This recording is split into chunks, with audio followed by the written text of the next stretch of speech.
ನೀಡುವಂತಹ ಸಮಸ್ತ ಕೇರಳ ಜಮಿಯತುಲ್ ಉಲಮಾ ಅನ್ನುವ ಆ ವಿಶ್ವವಿಖ್ಯಾತ ಪ್ರಸಿದ್ಧವಾದಂತಹ ವಿದ್ವಾಂಸ ಸಭೆ ಅದರ ಆ ನಿಲುವು 1926ರಲ್ಲಿ ಸ್ಥಾಪಿಸಲ್ಪಟ್ಟ ಸ್ವಾತಂತ್ರ್ಯ ಪೂರ್ವದಲ್ಲಿ ಸ್ಥಾಪಿಸಲ್ಪಟ್ಟಂತಹ ಈ ವಿದ್ವಾಂಸ ಸಭೆ 1935ರಲ್ಲಿ ಅದನ್ನ ಅಧಿಕೃತವಾಗಿ ನೋಂದಣಿ ಮಾಡಿದಾಗ ಆ ಸಮಸ್ತ ಅನ್ನುವ ವಿದ್ವಾಂಸ ಸಭೆಯ ಮಹನೀಯರು ಮಹೋದಯರು ಅಲ್ಲೊಂದು ಧ್ಯೇಯವನ್ನ ಬರೆದಿಟ್ಟರು. To promote and religion education and to the secular education that will be compatible with religion belief and culture.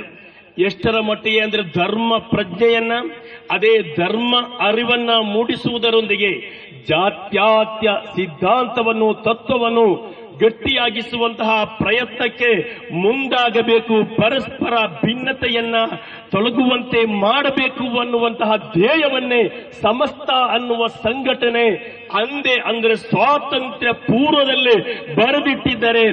ಈ ನಾಡಿನ ಸ್ವಾತಂತ್ರ್ಯಕ್ಕಾಗಿ ಎಷ್ಟೊಂದು ಕಟಿಬದ್ಧರಾಗಿದ್ದಾರೆ SKSSFನವರು ಮತ್ತು SKSSFಗೆ ನಾಯಕತ್ವವನ್ನ ನೀಡುವ ಸಮಸ್ತ ಅನ್ನುವುದನ್ನು ಇದರಲ್ಲಿ ನಮಗೆ ಮನವರಿಕೆ ಮಾಡಬಹುದು. ಅದೇ ರೀತಿ ಜಾತ್ಯಾತೀತ ಅಂದ್ರೆ ಸೆಕ್ಯುಲರ್ ಅಂದ್ರೆ ಧರ್ಮಗಳನ್ನು ತೊರೆಯುವುದು ಅಲ್ಲ.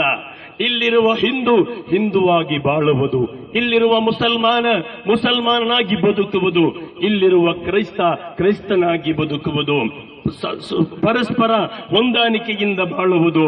It is still better that exactly what religion is recognised by the society is by no means that clear religion and conscience. It means freedom.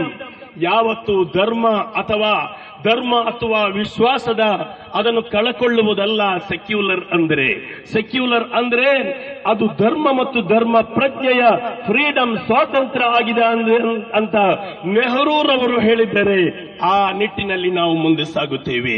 ಅದೇ ರೀತಿ ಈ ದೇಶಕ್ಕೆ ಸಮಗ್ರವಾದಂತಹ ಶಿಕ್ಷಣ ವ್ಯವಸ್ಥೆಯನ್ನ ನೀಡಿದಂತಹ Sarvepalli Radhakrishnan, there is no religion should be given preferential status or organisation, we hold stand alone that distinction. ಅಂದರೆ ಪರಸ್ಪರ ಯಾರು ಮೇಲಲ್ಲ ಯಾರು ಕೀಳಲ್ಲ ಅನ್ನುವಂತಹ ಭೇದವಿಲ್ಲದ ತಾರತಮ್ಯವಿಲ್ಲದಂತಹ ಆ ಒಂದು ವ್ಯವಸ್ಥೆಯಿಂದ ನಾವು ಈ ದೇಶದಲ್ಲಿ ಗಟ್ಟಿಯಾಗಿ ನಿಂತಿದ್ದೇವೆ ಅಂತ ರಾಧಾಕೃಷ್ಣನ್ ಹೇಳಿದ ಮಾತು.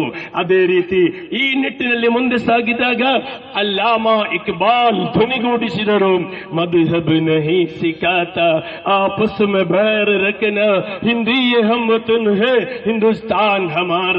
ಈ ದೇಶ ನಮ್ಮೆಲ್ಲರದು, ಇದು ಉದ್ಯಾನವನವಾಗಿದೆ ಅಂತ ಆವಾಗಲೇ ಅರವಿಂದರು ಹೇಳಿದ ಮಾತು ನೆನಪಿಗೆ ಬರುತ್ತಾ ಇದೆ. India has always existed for humanity. ಈ ದೇಶ ಅಂದ್ರೆ ಅದು ಜಾತಿ ಕಲಹಕ್ಕಾಗಿ ಇರುವುದಲ್ಲ, ಪರಸ್ಪರ ದ್ವೇಷಕ್ಕಾಗಿ ಇರುವುದಲ್ಲ. ಈ ದೇಶ ಅಂದ್ರೆ ಅದು ಮಾನವೀಯತೆಗಾಗಿ ಇರುವ ಒಂದು ದೇಶವಾಗಿದೆ. ಈ ಮಣ್ಣಿನ ಕಣ ಅದರಲ್ಲಿ ಸತ್ವ ಅಡಗಿದೆ, ಅದರಲ್ಲಿ ಸತ್ಯ ಇದೆ, ಅದರಲ್ಲಿ ಖಂಡಿತವಾಗಿಯೂ ಮಾನವೀಯತೆಯ ಗುಣ ಇದೆ ಅಂತ ಅರವಿಂದರು ಹೇಳಿದ್ದಾರೆ. ಅದರಲ್ಲಿ ಸತ್ಯವಿದೆ. ಮಹನೀಯರೇ, ನಾವಿಂದು